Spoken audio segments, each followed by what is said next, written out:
Assalamualaikum warahmatullahi wabarakatuh.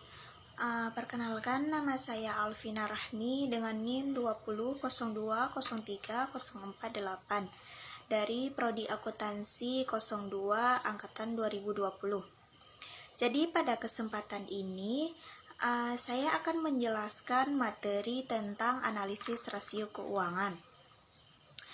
Jadi, rasio keuangan adalah indeks yang menghubungkan dua angka akuntansi dan diperoleh dengan membagi satu angka dengan angka lainnya. Setelah mengetahui pengertian rasio keuangan, selanjutnya yaitu pengertian dari analisis.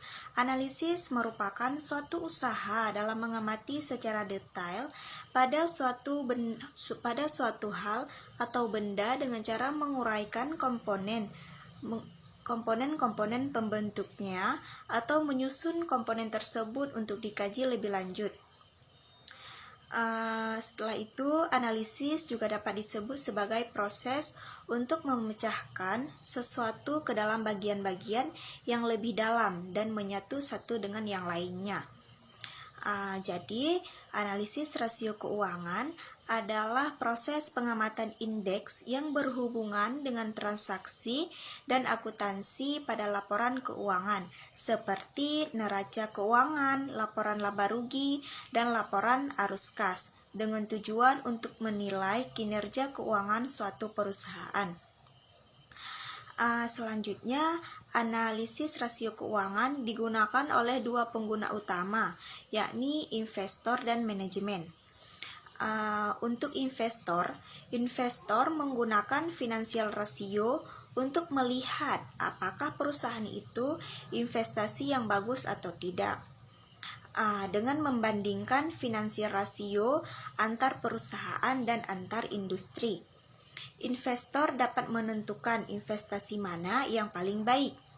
Sedangkan untuk manajemen menggunakan rasio keuangan untuk menentukan seberapa baik kinerja perusahaan untuk mengevaluasi kemana perusahaan dapat memperbaiki diri.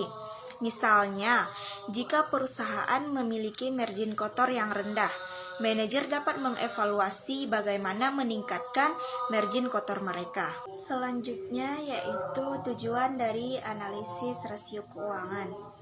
Adapun tujuan dari analisis rasio keuangan yaitu yang pertama, berguna bagi seseorang atau perusahaan yang ingin melakukan investasi pada saham.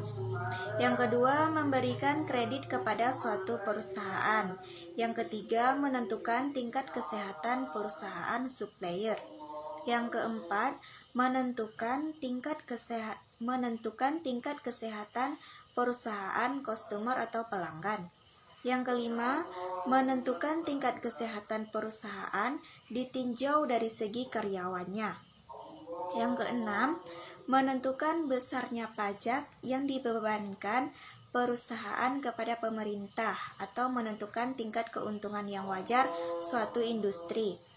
Yang ketujuh, menentukan tingkat perkembangan perusahaan untuk kepentingan evaluasi.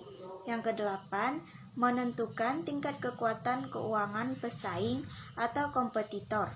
Dan yang terakhir, yang kesembilan, menentukan besarnya tingkat kerusakan yang dihadapi perusahaan. Selanjutnya yaitu jenis-jenis dari rasio keuangan. Yang pertama ada rasio likuiditas atau liquidity ratio.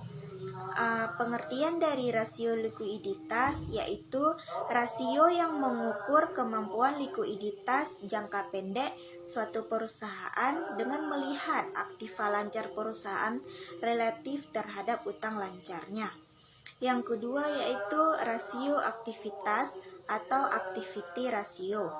Analisis rasio keuangan ini adalah untuk melihat pada beberapa aset, kemudian menentukan berapa tingkat aktivitas aktiva tersebut pada tingkat kegiatan tertentu. Yang ketiga yaitu rasio solvabilitas atau solvability ratio. Analisis rasio keuangan solvabilitas ini adalah menunjukkan tingkat efektivitas penggunaan aktiva atau kekayaan perusahaan kepada Anda.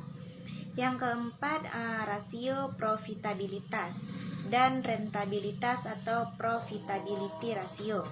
Analisis rasio keuangan probabilitas ini adalah menunjukkan tingkat imbalan atau perolehan atau keuntungan dibanding penjualan atau aktiva.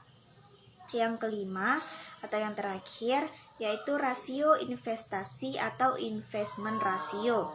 Pengertian rasio investasi adalah rasio yang mengukur kemampuan perusahaan dalam memberikan kembalian atau imbalan kepada para pemberi dana, khususnya investor yang ada di pasar modal dalam jangka waktu tertentu. Sekian penjelasan dari materi analisis rasio keuangan dari saya.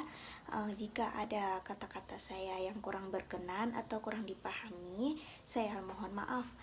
Saya akhiri. Assalamualaikum warahmatullahi wabarakatuh.